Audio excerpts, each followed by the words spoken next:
Another Friday night, another special dinner to celebrate Carter's homecoming. I sighed as I put the final touches on the table setting. Dean had asked me to prepare Carter's favorite meal to welcome him back from his first year of college. Despite my reservations, I wanted to make a good impression and start on the right foot. The front door opened and Carter strolled in nonchalantly. "Hey," he muttered with a slight nod before brushing past me into the living room. "Carter, you're home!" Dean greeted him warmly, pulling him into a hug. "How was the drive?" "Long," Carter shrugged, glancing around dismissively. "Smells like someone's been cooking up a storm." I forced a smile. "I made your favorite, pot roast with garlic mashed potatoes. Thought we could have a nice family dinner to celebrate you being back." Carter scoffed. "Seriously? I've been looking forward to freedom from this sort of thing all year." He flopped onto the couch and grabbed the TV remote. Dean frowned slightly. "Carter, your stepmom went to a lot of effort here. The least you could do is join us for dinner." "Like I said, I'm free now. No more obligatory family crap." Carter didn't even look up from flipping channels. Disappointment and humiliation washed over me, but I refused to cause a scene on Carter's first night back. "It's no problem, really. I'll just leave you two to catch up." I hurried to the kitchen, fighting back tears. So much for trying to build bridges with my stepson. After a year apart, I'd hoped Carter might meet me halfway, but his cold reception made it clear nothing had changed. As I scraped the ruined dinner into the trash, I wondered just how long I could keep playing happy family. Over the following weeks, cracks began to show in our familial facade.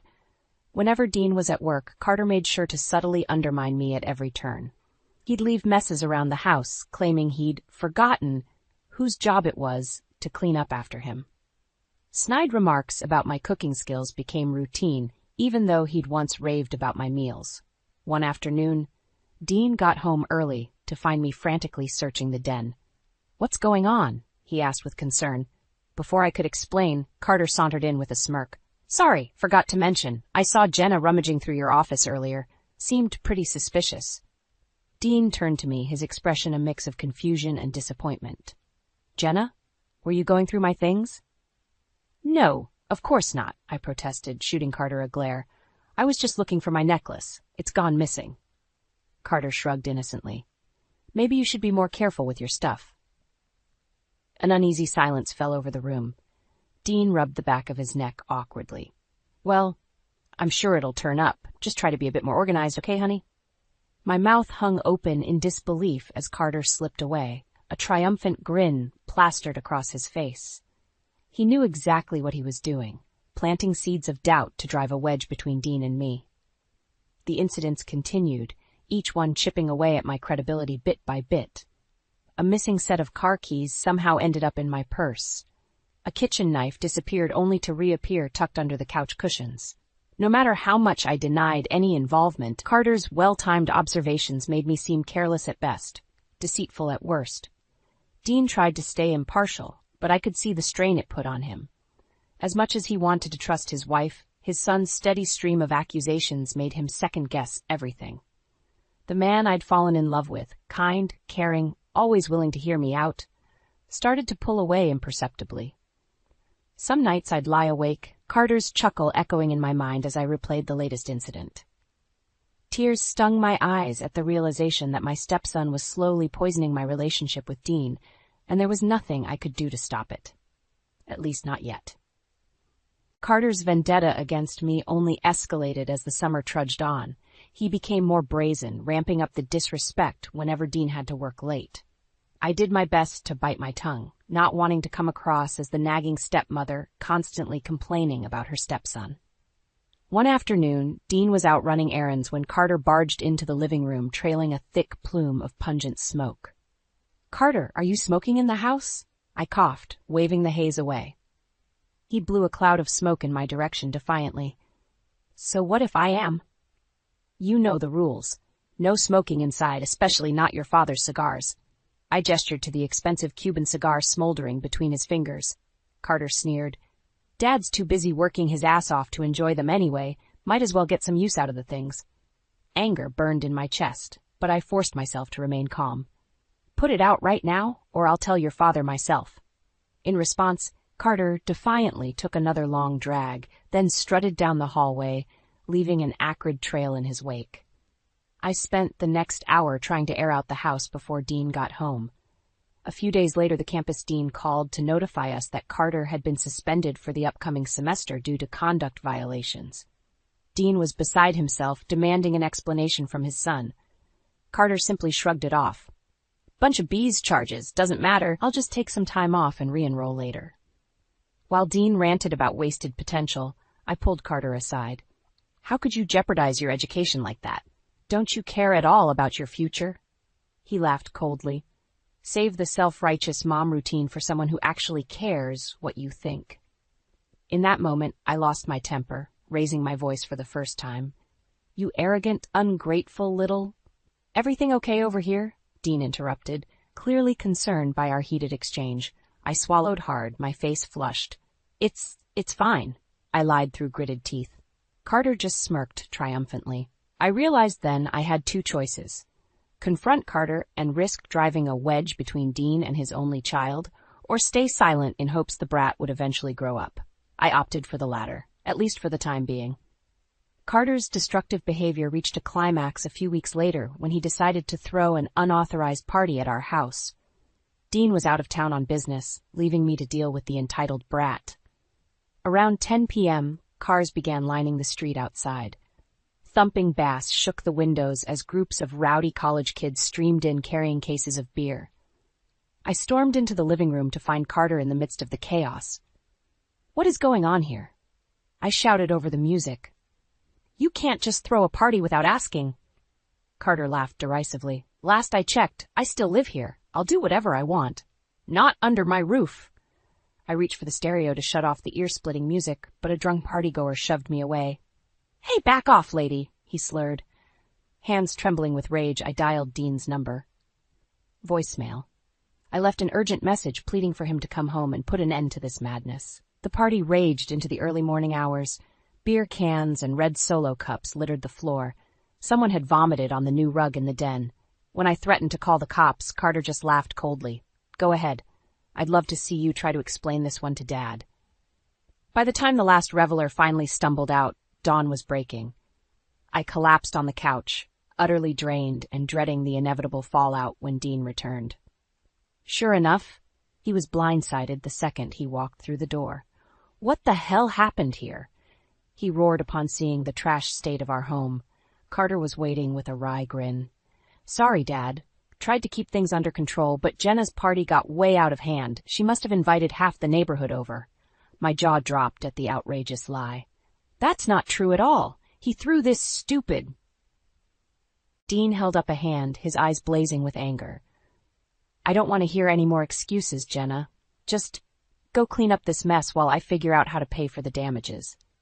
As I fought back furious tears, picking up shards of broken glass and overturned furniture, I knew Carter had finally crossed a line. This was war, and I was done playing nice. In the days following the disastrous party, I reached my breaking point. Carter's snide comments and underhanded tactics had gone too far. It was time to fight fire with fire. While Dean was at work, I discreetly set up hidden cameras throughout the house, in the living room, kitchen, even Carter's bedroom. If he wanted to play dirty, I'd make sure to catch every crooked move on film. Carter must have sensed the shifting dynamic, because he started actively trying to get under my skin at every opportunity. Dirty dishes were left out with mocking notes like, "Thanks for cleaning up after me, stepmommy." He'd barge into rooms and fart obnoxiously before winking at me. Childish pranks, but clearly designed to provoke a reaction. The final straw came when I discovered my favorite potted plant had been unceremoniously dumped over, soil littering the carpet. As I knelt to scoop up the mess, Carter strutted by. "You really should be more careful," he tsked. "Wouldn't want Dad thinking you've let the place go." White-hot fury blazed within me, but I refused to take the bait this time. "You're right, Carter. I'll be sure to show your father just how careless I've been." His cocky grin faltered slightly at my uncharacteristic calm. For once, I wasn't playing the flustered victim. Over the next few weeks, I diligently cataloged Carter's escalating misbehavior via the hidden cameras. There were the obvious things: him smugly admitting to the plant incident, emptying my bathroom cabinets onto the floor, even rifling through my underwear drawer and pocketing a lacy pair of panties with a depraved cackle. But there were also more subtle slights captured. Him purposefully breaking a vase and staging the shards to frame me, or scuffing up the walls near my bedroom before telling Dean he saw me carelessly knocking into them with boxes. My rage simmered, but I remained outwardly unperturbed, quietly letting Carter dig himself deeper and deeper into a hole of his own making. Dean noticed the change and occasionally commented on how I seemed calmer about the whole situation.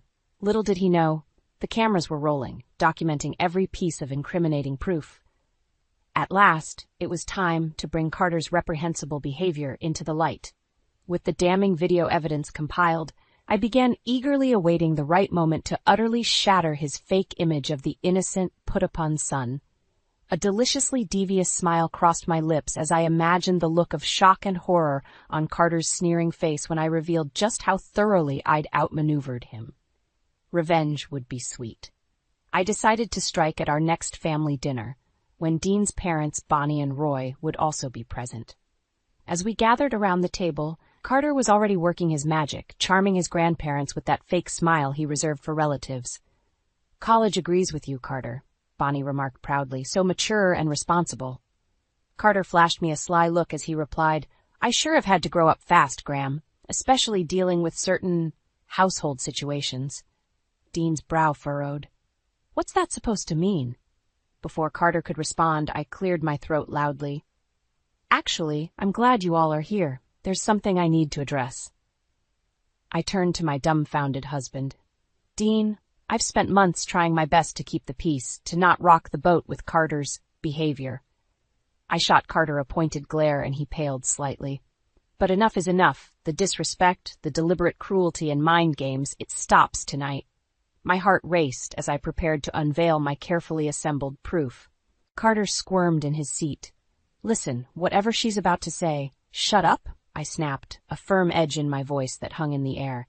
Carter's eyes went wide, rendered speechless for once. Pulling out my phone, I queued up the first video clip and turned it towards Dean and his parents. It showed Carter gleefully vandalizing my plant, grinning wickedly at the camera. A collective gasp went around the table. That's not what it looks like," Carter sputtered weakly. But I was just getting started. One by one, I played the videos. Carter purposefully trying to get me in trouble with staged incidents, his crude violation of my privacy, even outright admitting to the party that had caused so much strife. With each new piece of evidence, my stepson's eyes darted around desperately until he was finally rendered mute, unable to talk his way out of this.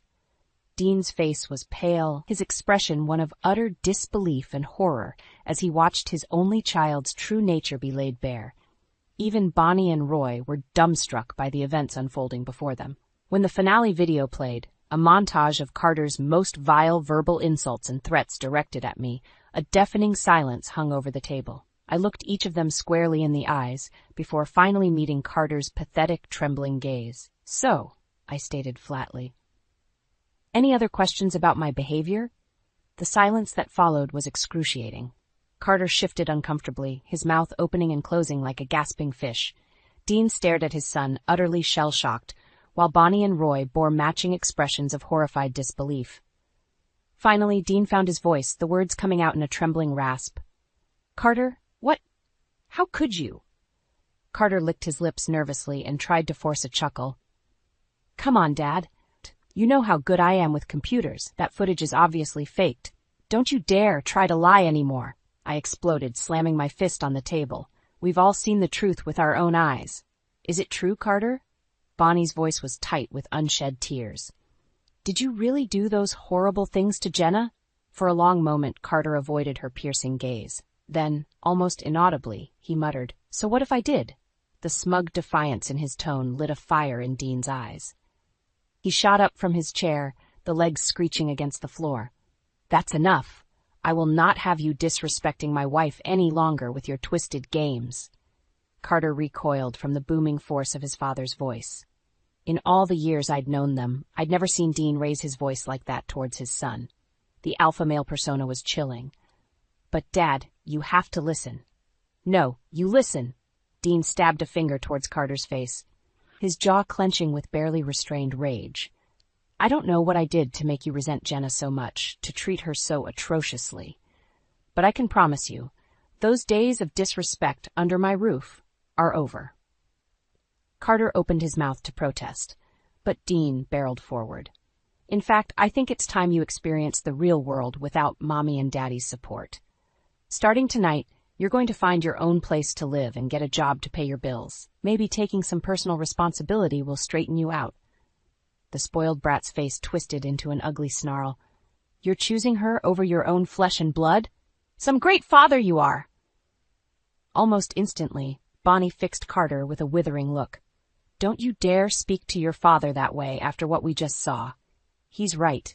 It's long past time you faced some consequences for your actions. The certainty in her tone, mirrored by Roy's solemn nod, seemed to drain the last of Carter's bravado. He cast one final venomous glare at me before storming out of the dining room, footsteps pounding up the stairs. As the tension finally broke, I sagged back in my chair, suddenly feeling every ounce of the burden I'd been carrying for months. Dean pulled me into a tight embrace, his own eyes brimming with unshed tears. I'm so sorry, Jenna, he whispered into my hair. Sorry I didn't see the truth sooner, but I promise you, no more games, no more toxicity. It's time Carter faced reality. After all the anguish and anger, an immense sense of relief washed over me. Finally, no more torment, no more lies corrupting my marriage. For the first time in a long while, I felt like I could breathe again. In the aftermath of that explosive dinner, Carter wasted no time moving out of the house. Dean stood firm, refusing to enable his son's entitled behavior any longer. A tense silence lingered between them as Carter packed up his belongings. You'll regret this, Carter spat viciously at me before storming out the door with his bags. Just you wait. But his threats rang hollow now. Dean and I had already weathered the worst of Carter's tantrums. With the dark truth exposed, his hold over us was broken. The first few months apart were admittedly rough. Carter stubbornly tried to make it on his own, too proud to admit failure and ask for help. Dean received terse messages about dead-end jobs and dingy apartments. I could tell it pained him to watch his son struggle. Roy and Bonnie remained ambivalent, their loyalty torn between siding with their grandson and acknowledging the wake-up call he so clearly needed. Our weekly family dinners were strained affairs, with Carter conspicuously absent. Slowly but surely, however, Carter's defiant exterior began to crack as the challenges of self-reliance took their toll. He finally swallowed what was left of his pride and re-enrolled in community college, realizing the value of completing his degree. One night, Dean and I were curled up watching a movie when his phone buzzed. He frowned at the caller ID but answered tentatively. Hello, Carter? What's... I watched Dean's expression morph from concern to stunned disbelief as Carter's voice crackled through the line. After a long pause, the faintest hint of a smile played across his lips. When he finally ended the call, Dean turned to me with an almost giddy look. Carter, he apologized. He says living alone has been humbling, made him realize how good he really had it. My own jaw dropped as Dean continued. He asked if he could come by soon to apologize in person and get a fresh start. Though part of me still harbored resentment over Carter's cruelty, I could only nod numbly and pull Dean into a fierce hug. In that moment, I allowed myself to feel a sliver of hope that our family could finally heal. True to his word, Carter sheepishly appeared on our doorstep a week later, his cockiness replaced by a haggard vulnerability. As he struggled to meet my gaze, I could see the arrogant, selfish boy had been replaced by someone rawer, more aware of life's difficulties. Jenna, I don't expect you to forgive me overnight, he began haltingly. But I want you to know, from the bottom of my heart, how sorry I am for everything I put you through. The way I acted, it was inexcusable. Carter's eyes shone with the first hints of genuine remorse I'd ever witnessed. If you're willing, I'd like us to start over, to have a real relationship built on mutual understanding and respect. Because at the end of the day... He paused, choking up. You're the only mother I've got. In that moment, something deep inside me unlocked. The resentment, the fury, the urge to make him pay, it all melted away to be replaced by the faintest ember of empathy. Raising a hand to Carter's cheek, I simply nodded. Moving forward would be a long, arduous journey, but at last, I felt like we had a chance to forge the family I'd always dreamed of. One of love, trust, and shed of Carter's poisonous influence once and for all.